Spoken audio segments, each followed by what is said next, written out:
Hi everyone, in this video we will use ShinyItemAnalysis to estimate different item response theory or shortly IRT models.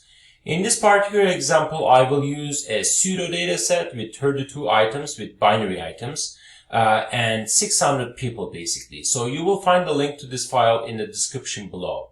So we will use this particular data set to estimate several different IRT models using ShinyItemAnalysis. But before we do that, I will go ahead and click on this under the data tab. I will click on this upload your own dataset section. I will choose a data file. It will open up my desktop, or I can go wherever I'm storing my data file. In this case, it is my desktop.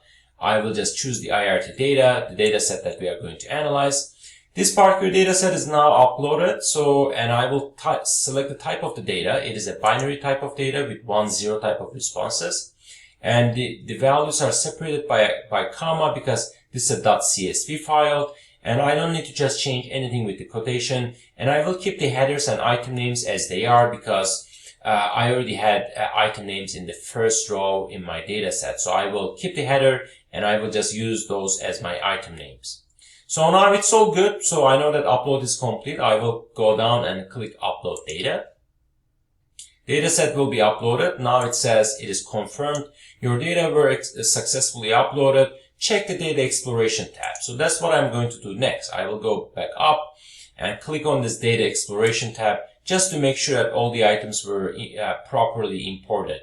And I can see that I have item 1, item 2, all the way to item 32. So that's good. I'm seeing 1s and 0s in the data set. Everything looks good so far with this particular data set. So now I can move to IRT estimation. So if you click on IRT models, it will show you a bunch of options. In this case, I will use dichotomous models because my items are binary, or in other words, they are dichotomous. 1 for correct and 0 for incorrect in the data set for each individual item.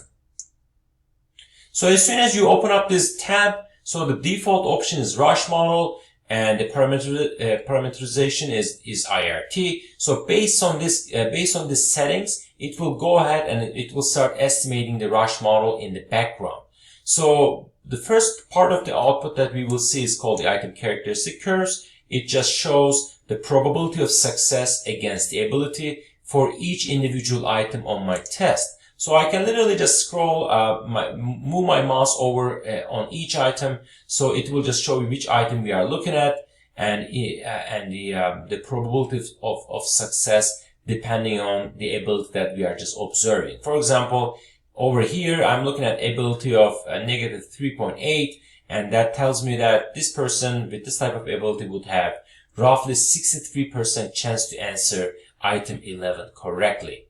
So the items, they are not intersecting. Because this is the rush model, all the items have the same item discrimination parameter, which is 1.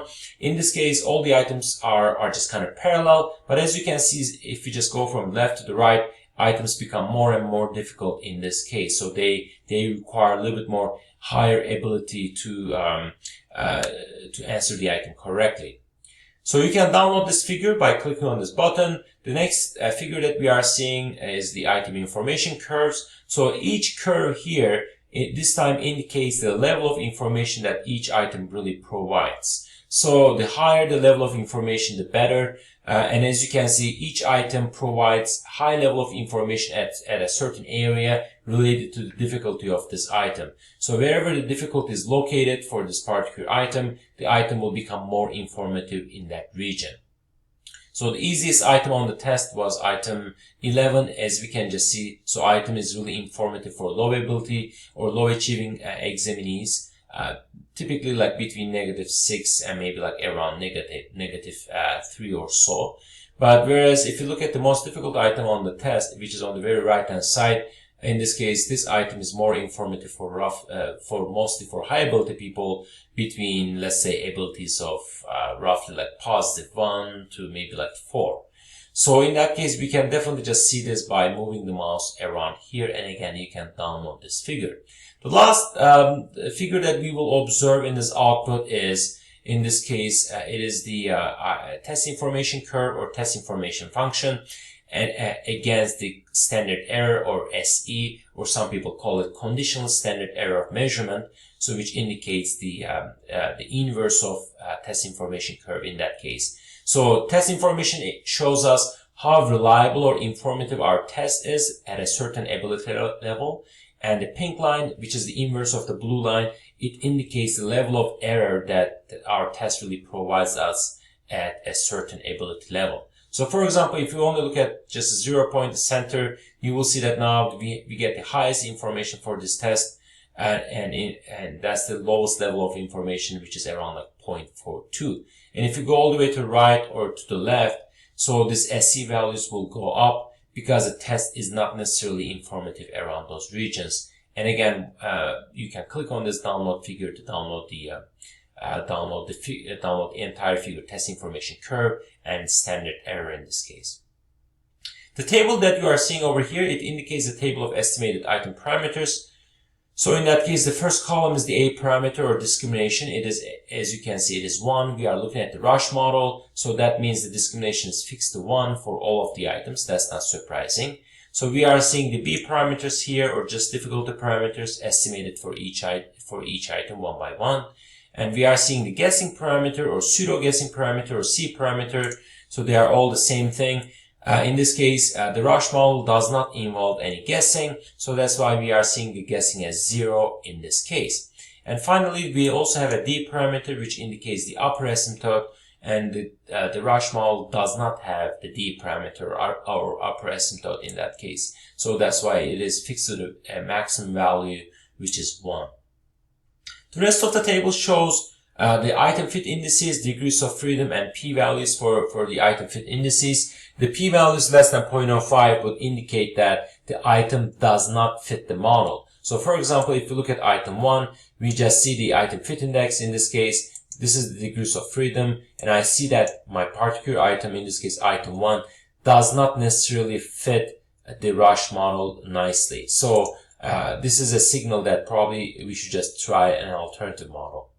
And the last thing that I will just show you before I just mention that you can download this entire table by clicking on this link is the ability estimates. So the ability estimates indicate the values calculated based on the rush model. In this particular case, we are only seeing the preview of the results based on the first 6 people in the data set, but you can download the entire thing by clicking on this button. Here we just see the total score based on the raw scores.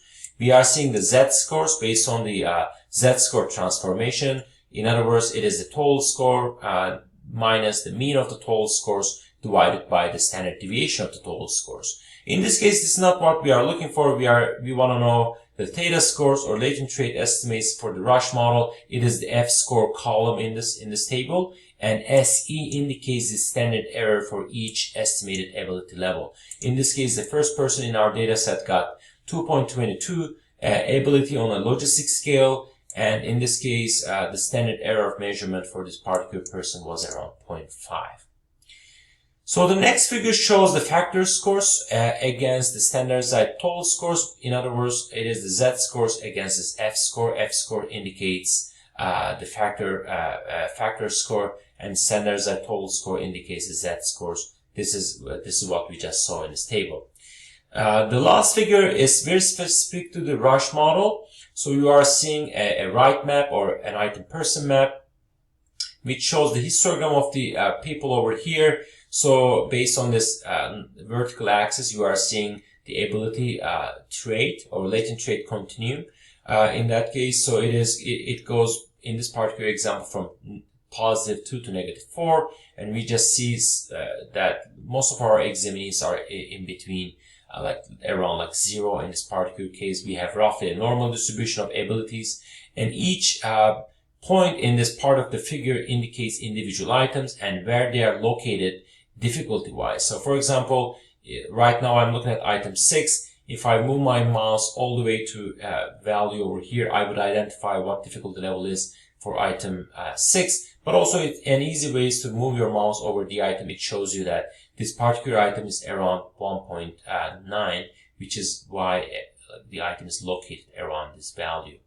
Whereas item 11 is the easiest item on this test, so we can see that it is -4.45. If you go all the way to here, you will just see that it matches this latent rate axis or intersects this axis around here. So for each item, you will see the difficulty values one by one, and you can either just move your mouse over the figure to identify what the difficulty is. And this kind of shows the distribution of the difficulty parameters against the distribution of the abilities in my data set.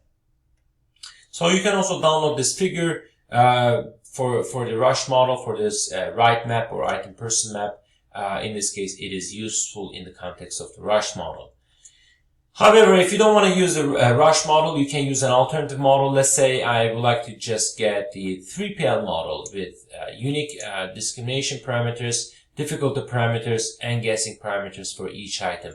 So depending on how large your data set is and how many items you have, it will take a while to estimate the results. You will just wait, and once everything is done, the results will be updated. This time I'm seeing the updated item characteristic curves for my items, depending on the 3PL model or 3-parameter logistic model in that case. So the lines are intersecting because the discrimination parameters are different for each item in this case. So these are the individual item characteristic curves. We are seeing the item information curves at in the next plot.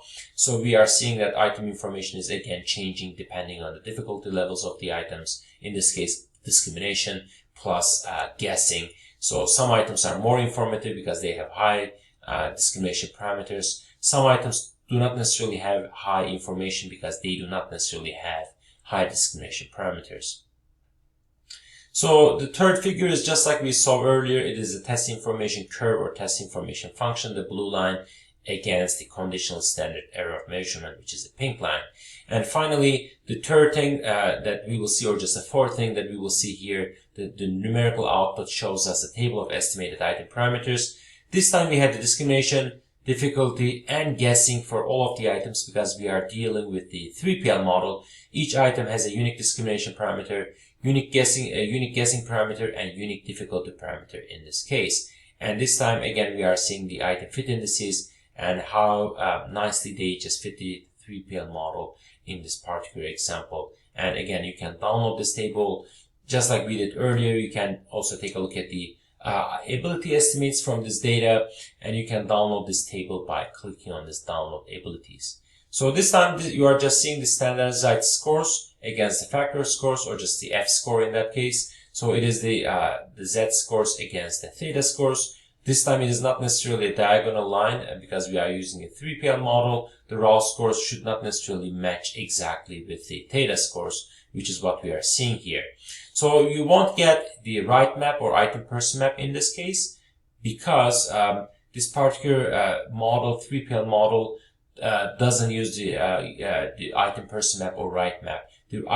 That type of tool visualization, the right map or item person map, is specific to the rush model. So only rush model will allow you to see that type of plot. For other models like 1PL, 2PL, and 3PL models and other types of models, you won't be able to see the right map.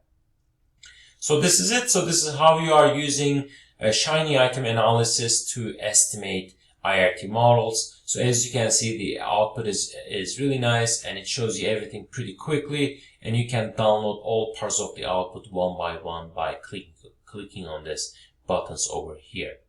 This is pretty much it. So now you can go ahead, use your own data sets to analyze or estimate IRT models based on your items and data sets.